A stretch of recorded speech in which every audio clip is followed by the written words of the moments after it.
Nous bénissons encore le Seigneur ce matin pour le fait de ne cesser d'exercer ses grâces sur nous. Chaque jour, chaque matin, il renouvelle en nous ses capacités, ses forces, afin que nous puissions accomplir la mission qu'il nous a assignée. Et nous nous sommes vraiment reconnaissants.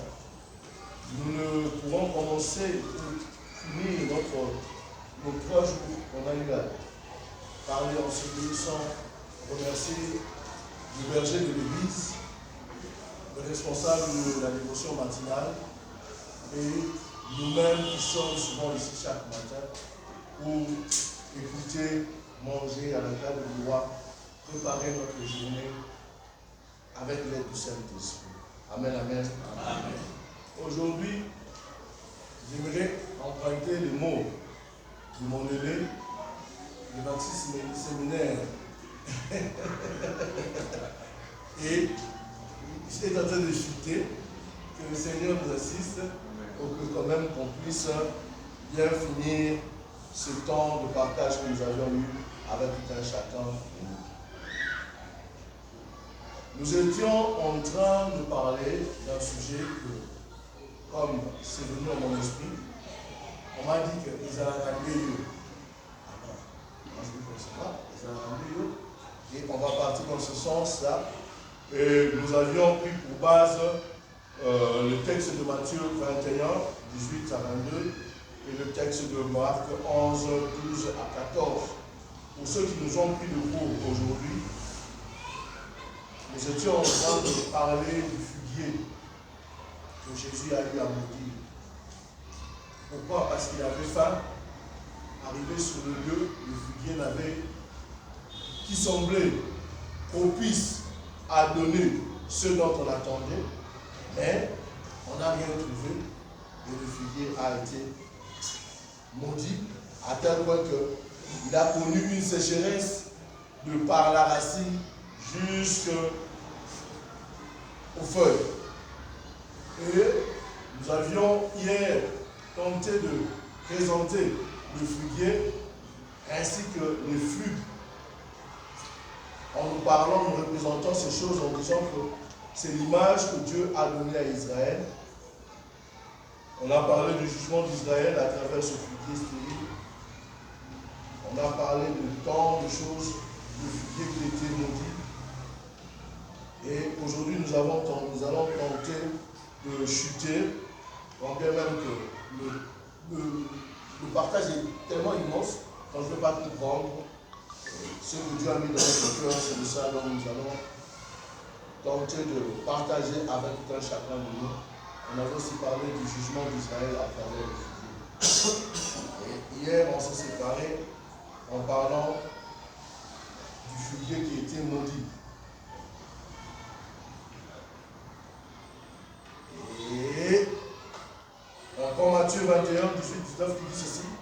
Le matin, en retournant à la ville de Lufin, voyant le figuier sur le chemin, il s'est approché et il ne trouva que des feuilles. Et il lui dit que jamais fruit ne naisse de toi. Et à l'instant, le figuier s'échappe. L'absence de fruits sur le figuier qui n'a que des feuilles symbolise l'appartenance de la communauté de la nation. Les feuilles, c'est ce qu'on a dit. Sans la réalité des œuvres et de la foi. Donc, les fruits que l'on doit produire. L'absence de fruits sur un figuier qui n'a que des feuilles symbolise la part. Ah oui. So, la malédiction et le dessèchement immédiat du figuier sont interprétés comme une prophétie du rejet et du jugement temporel à venir sur les nations d'Israël à cause de son incrédulité. Ça, on a parlé et on a dit qu'à cause de l'incrédulité, beaucoup ne n'agissons pas. Pourquoi? Parce que nous ne croyons pas que nous sommes un dépôt, que nous sommes une réserve que Dieu a établie pour que son peuple soit visité. Quand le miracle se manifeste, quand le miracle se ne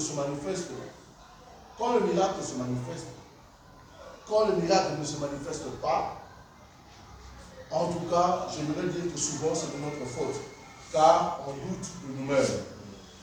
Quand on attend quelque chose de toi, et il est important de le libérer, puisque quand tu ne libères pas ce qu'on attend de toi, ton verre sera donc tu ne pourras pas avoir quelque chose de nouveau. Voilà pourquoi il faut toujours avoir cette habitude de vider ce que tu as pour qu'on puisse apporter un vin nouveau ou une nouvelle capacité en toi. Donc ça veut dire, utilise ce que tu as. Ne te dis pas que non, ça va finir. Non. Parce que celui qui a placé ces choses en toi, il ne connaît ni fin. Il a une très bonne dimension, il ne cessera de déverser et d'ajouter encore des choses en toi. Donc, en quelque sorte, nous devons augmenter notre capacité pour être en mesure de pouvoir contenir ce que Dieu veut nous donner. Souvenez-vous de la veuve de Sarepta. Non. La veuve qui avait perdu ses enfants, qui avait vu le prophète Élisée, qui sollicitait qui a failli même vendre ses enfants. Ce dernier lui avait dit cherche les récipients. Elle avait cherché beaucoup de récipients. Et la capacité de Dieu de remplir ces récipients dépendait de la capacité des récipients que cette femme avait. Donc la capacité de l'onction que Dieu peut déverser en toi dépend de ce que toi tu es capable de faire avec ce qui casse en toi. Amen. Amen. Donc longtemps que tu te minimises, ton onction sera à ce niveau-là. Or Dieu sait que tu es capable de faire plus que ces choses-là. En réalité, nous sommes une jeep. En réalité, c'est comme une jeep qui s'emboucle dans la boue. Et que le conducteur ne sait pas qu'il est en train de conduire une jeep. Souvent, on voit ces cas avec le maman. Elle a une jeep, elle entre dans la boue, elle s'emboucle, elle ne sait pas déclencher le mode 4x4 pour que toutes les 4 roues motrices puissent fonctionner. Elle reste seulement avec la seule roue motrice. Elle sera toujours là, jusqu'à ce qu'elle peut même appeler son mari. Papa, il y a aujourd'hui qui va arriver. Quand tu arrives là, tu vas dire non, la voiture est simplement montée. Il fallait juste appliquer ou enclencher les 4x4 pour que le véhicule puisse quitter la boue et continuer sa route. C'est ce qui se passe aussi avec nous.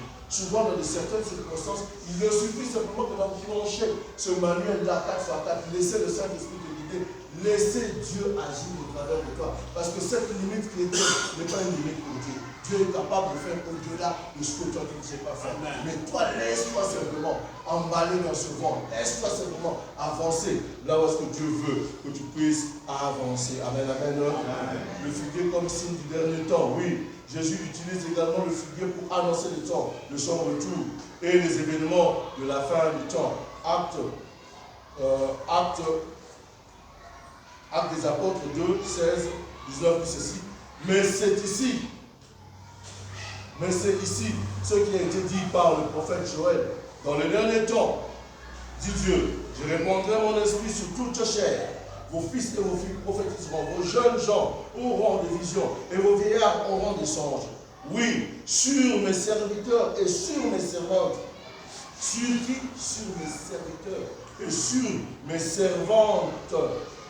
Dans ce jour-là, je répondrai de mon esprit et ils prophétiseront. Amen, amen. Amen. Je ferai paraître des prodiges en haut des cieux et des miracles en bas sur la terre. Amen. Donc Dieu a dit cela. Ce que Dieu a dit est vrai. Amen. Amen. Ce que Dieu déclare est vrai. Maintenant, c'est à nous de manifester ces choses. Voilà pourquoi j'ai dit enclenchons le mode 4x4. Il y a certaines choses qui viennent. Ce n'est même pas toi. Enclenche simplement. Et là, tu prends Jérémie 33. Tu l'invoques, il se manifeste. Et souvent, nous prenons les versets bibliques comme des slogans. Et moi, je dis que la parole de Dieu n'est pas un slogan. La parole de Dieu est une vie. Et longtemps que tu ne vivras pas cela, tu n'es pas semblable à ces feuillages du figuier qui ne font que orner et qui n'agissent pas, qui ne produisent pas de fruits. Nous vivons ce temps, bien-aimé. Dieu cherche un homme qui est disposé, qui est assoiffé pour manifester ces choses en lui. Amen. Ce sont nos choses, comme l'aime le dire l'homme de Dieu, le pasteur Diaman. Ce sont nos choses. Ce que Dieu dit, ce que Dieu promet, ce que la parole de Dieu a dit à prophétiser, ce sont nos choses. Dis-toi que l'acteur du film, c'est toi, c'est moi. C'est pas Y, c'est pas Z, mais c'est moi et c'est toi. Pourquoi? Parce que c'est nous qui sommes en face de cette réalité. C'est nous qui avions vu un quelconque problème. Et c'est Jésus a totalement confiance en nous. Il dit que petit nana et petit nana, on l'adore. Alors il faut que l'on l'adore.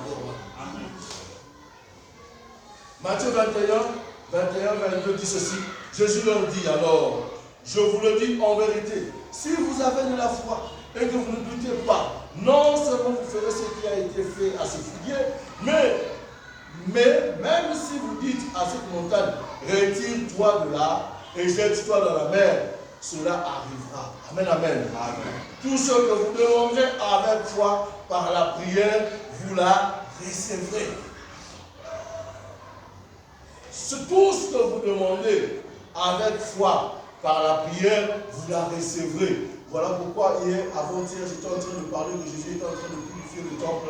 Là où est-ce qu'il y avait des voleurs, il y avait des gens qui vendaient, qui faisaient des affaires dans la maison de Dieu. Et Jésus dira que ma maison est une maison de quoi? De prière. Parce que c'est au travers de la prière que, avec la foi que tu as, que tu verras les montagnes être jetées dans la mer.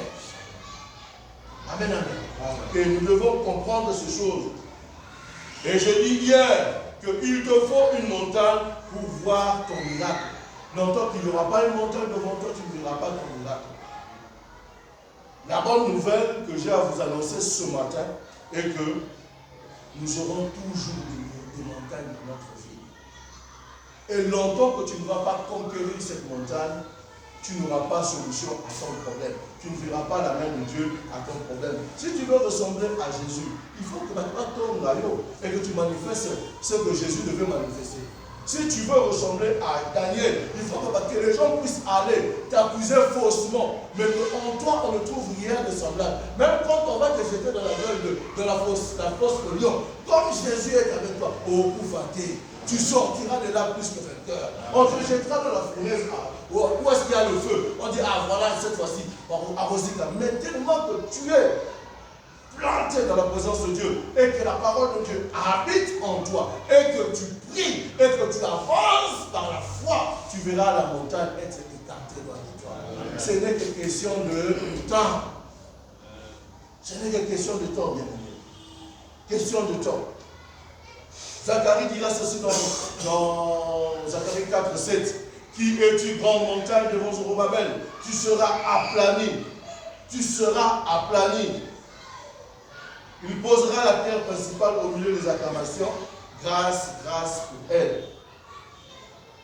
Et ce verset est une proclamation puissante d'encouragement et d'assurance divine adressée à nous, enfants de Dieu.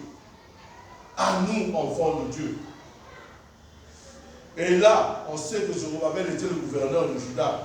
Et étant que gouverneur de Juda, après l'exil, il devait diriger à ce que le muraille de Jérusalem soit reconstruit. Que le temple de Jérusalem soit rebâti. Comme nous aussi, on doit essayer de reconstruire les choses dans notre famille. Les situations qui ont toujours été obscures, les situations qui n'ont pas toujours été semblé être bonnes. On doit reconstruire cela. Pourquoi? Parce que nous avons celui qui a la vie en nous. Et que comme nous avons la vie en nous, nous devons communiquer cette vie au sein de notre famille, au sein de nos maisons, au sein de notre quartier. Et pour communiquer cette vie-là, on doit manifester ce que Dieu a placé en nous. On doit manifester.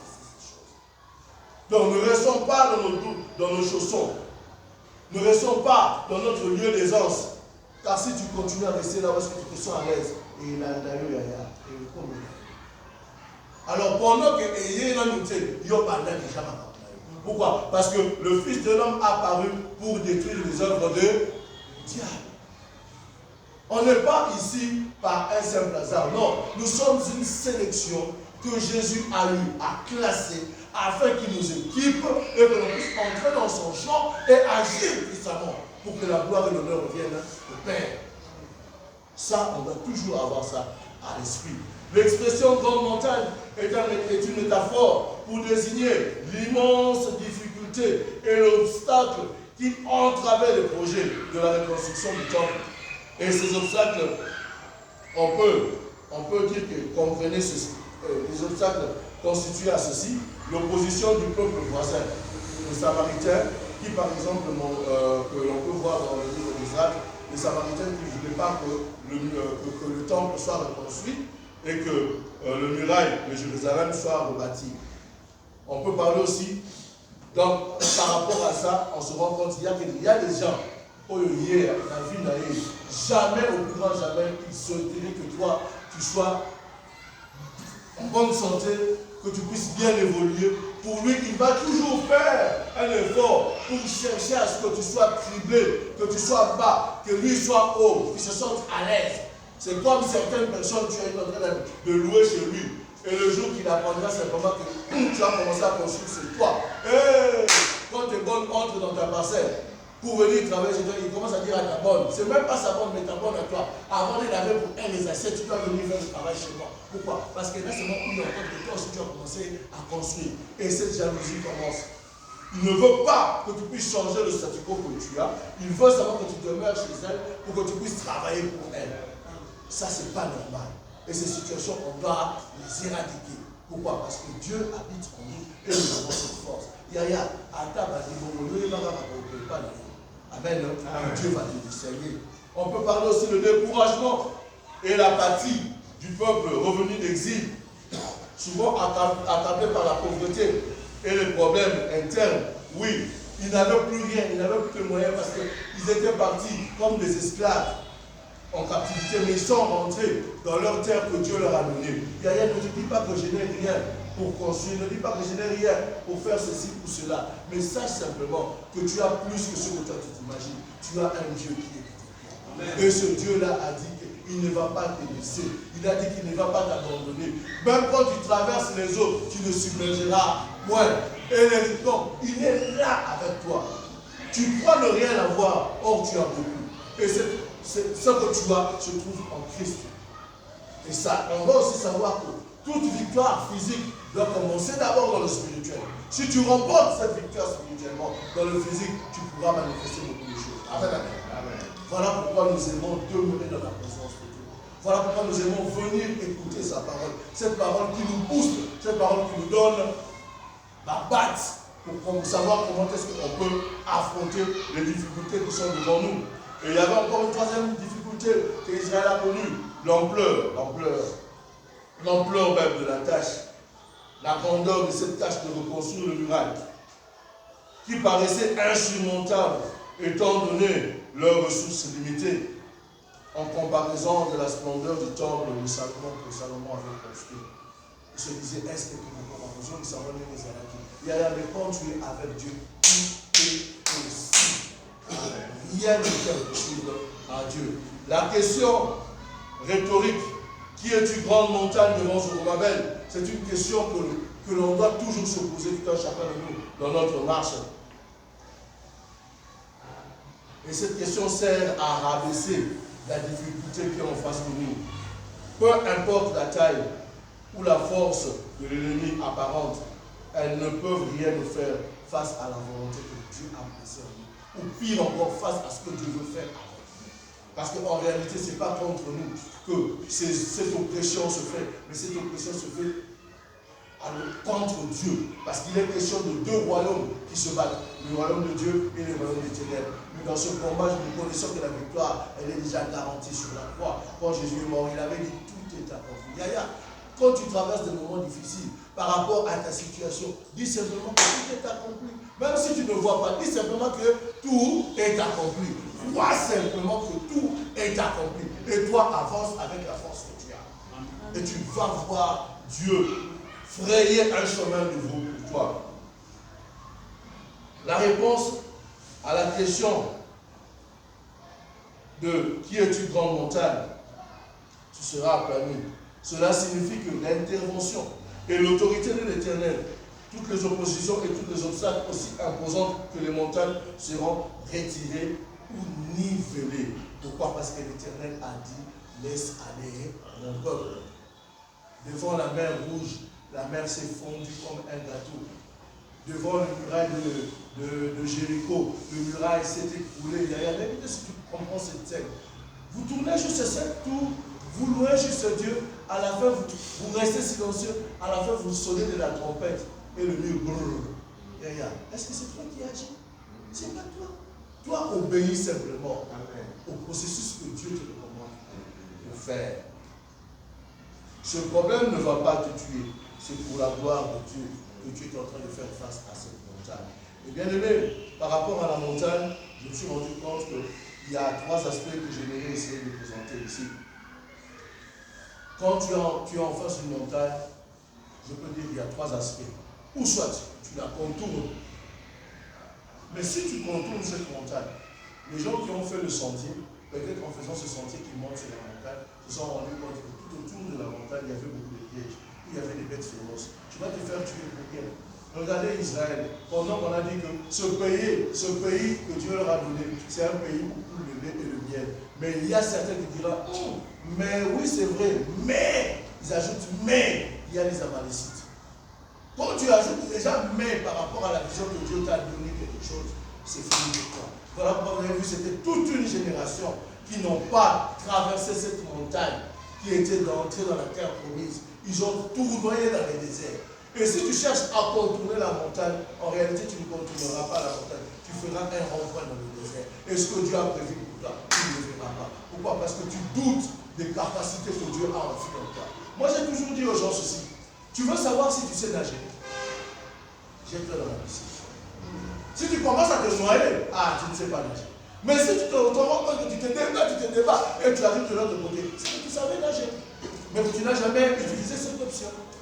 Mais le pire dans cette affaire, même quand tu vas commencer à te noyer, Jésus sera là. Il va te tendre la main et il va te faire sortir de cette eau. Pourquoi? Parce que c'est au travers de sa parole que tu as eu à avancer. Sur le œuvre de Pierre, il a marché sur les eaux. Et quand le doute a commencé, il a sombré. Mais il avait marché. C'était quand même une distance. Et quand il devait revenir vers le navire, Jésus l'avait tenu en main. Il a encore marché dans les eaux. Ce chapitre-là, je ne sais pas pourquoi on n'a pas écrit ça. Mais il a encore marché pour revenir sur le navire. Bien aimé, au temps, il a marché. À la main, dans la terre, à propos de l'eau, il est au temps, il a marché. Parce que ton Dieu est avec toi. Et tu verras des choses qui dépassent ton entendement. Pourquoi? Parce que tu marches avec le surnaturel. Pourquoi? Parce que le surnaturel est avec toi. Pourquoi? Parce que sa parole dit qu'au temps de la fin, vos fils et vos filles prophétiseront. Amen. Vous parlerez de la part de Dieu. Vous agirez de la part de Dieu. Tu n'agiras pas parce que toi tu es capable. Parce que ce n'est pas ta saison. Ce n'est pas une saison normale dans laquelle tu es en train d'évoluer. C'est la saison où est-ce que Dieu lui-même veut manifester sa toute puissance. Amen. Ce n'est pas ta saison. Mais parce que tu dois porter des fruits, comme la parole de Dieu nous dit ceci, que nous porterons des fruits en toutes saisons. Et il y a ces saisons pour lesquelles toi tu n'es pas fort, mais il sont venus dans ma pécanaïe. Parce que lui il est capable de te porter. Et il commence à te faire avancer. Et c'est à ce moment-là qu'on voit les miracles. Et on se dit que là c'est Dieu qui agit. Ce n'est pas toi. Je ne sais pas ce que tu traverses, mais laisse-moi t'encourager. Ton Dieu n'est pas mort. Ton Dieu est vivant. Et il est agissant. Et il veut agir ce matin. Amen. Il veut le faire avec toi. Pour que les gens sachent que oh, le Azakayanza. Amen. Secondo, on peut gravir la montagne. Quand on est face à une montagne, on peut la gravir. Ça veut dire marcher, courir pour atteindre le sommet et traverser cette montagne. Dieu nous donne cette capacité. C'est à ce moment-là que j'aime ce que Josué a dit. Quand les autres ont rouspété, et plutôt Caleb a dit. Caleb fit taire le peuple qui murmurait contre Moïse. Il dit, montons, emparons-nous du pays. Nous y serons vainqueurs. Pourquoi? Parce que Dieu nous l'a donné. Amen. Quand tu vois une montagne, Yaya, c'est là, parce que ça, moment où Israël face à la montagne de Goliath, Israël commençait à trembler comme une feuille. Mais dans la visionnaire, nous trouvons à David, à mon âme, quand il arrive, il dit, à ressentir que nous amassa. Mais pourquoi face à tes défis, quand tu es en face d'un défi, tu recules, tu cherches, beaucoup ça, tu fais passer les gens devant. Non, face à un défi, avance et manifeste la capacité de ton Dieu au travers de ta vie. Dieu agira. Toi ne te dis pas, le Saint-Esprit est sur toi. Le Saint-Esprit est avec toi. C'est lui qui aiguisera tes mains dans cette bataille. C'est lui qui conduira. David a remis mais il est puissant sur Saint-Esprit pour Goliath par terre. Pourquoi tu hésites, bien-aimé? Pourquoi tu doutes? Pourquoi tu te remets en arrière? Il y a des situations qui nous atteignent, qui nous arrivent. Dieu veut se manifester, Dieu veut se glorifier dans cette situation. Mais longtemps que tu n'agiras pas, parce que nous avons une part. Notre part à nous, c'est de faire quoi? C'est de marcher, c'est de courir, c'est d'avancer.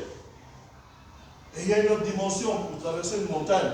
Dans le deuxième aspect, au troisième aspect, dans le deuxième aspect, c'est, j'ai dit on peut marcher, on peut courir, mais on peut aussi la survoler. On peut survoler sur la montagne. Voilà les dimensions à aigle. Donc, la prophétie, au travers de la prophétie que Dieu peut placer en toi, tu peux voir ce qu'il y a même derrière déjà cette montagne-là. Et Dieu peut te faire transporter au-dessus de la montagne. Pourquoi? Parce qu'il va nous donner des ailes pour voler et passer au-dessus de toute autre chose, bien aimé. Dieu est capable de le faire. Et il y a encore une autre dimension que j'ai aimée quand j'étais en train d'écrire. Je me suis rendu compte que, il y a de ces montagnes pour lesquelles, si on a la carte, on fait un tunnel. Il y a un exemple, on a la timon, la carte, la salle du tunnel, la lumière, la lampe. Mais quand on timon, la prière, je fais sortir les frères et les choses qui sont cachées à l'intérieur. Je fais sortir toutes les richesses qui sont dans cette montagne-là. Pourquoi? Parce que dans un timon, la prière. Timon, la dit. Les frères, timon, la prière. Timon, la prière, bien aimé.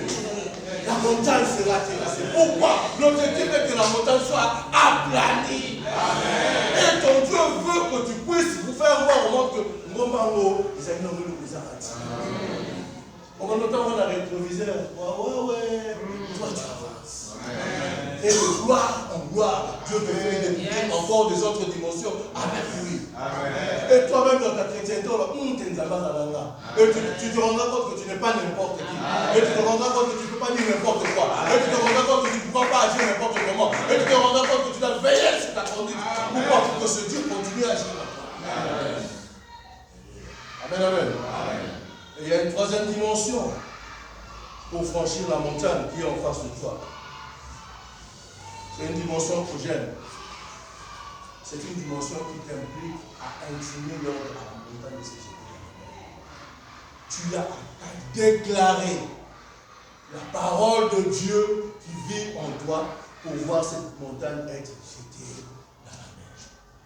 Tu en es capable. Solution, c'est de quoi? Au lieu de mon attention, mon petit peu quand il y a des circonstances quelque part dans votre vie, dans votre famille, il faut que les gens puissent aussi chanter comme ça. Pourquoi? Parce que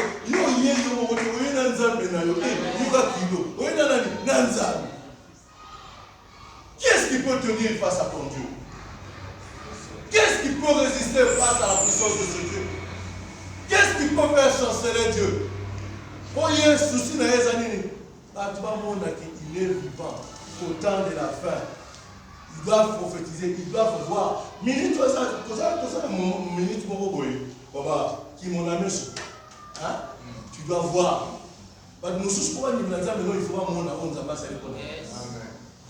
Le roi, pourquoi que c'est le Dieu de Daniel était le Dieu? Il devait voir que la voix qu'il y a un lion a salué le côté. Après, il a décrété dorénavant. Sur cette contrée, on n'adorera que le Dieu de Daniel. Parce que c'est lui qui est le véritable Dieu. Amen. Et là où est-ce que nous sommes? Dieu a totalement confiance en nous. Que les gens, au travers de ce qu'il fera pour nous, ils vont déclarer ces choses. Et ça se montre que plusieurs seront sauvés.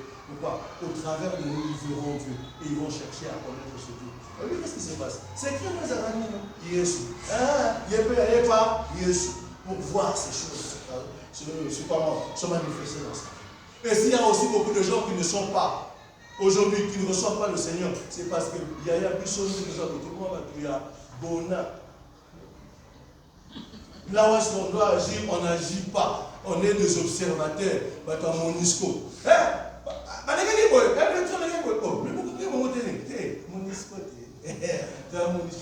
Monisco l'église. Les chrétiens Monisco.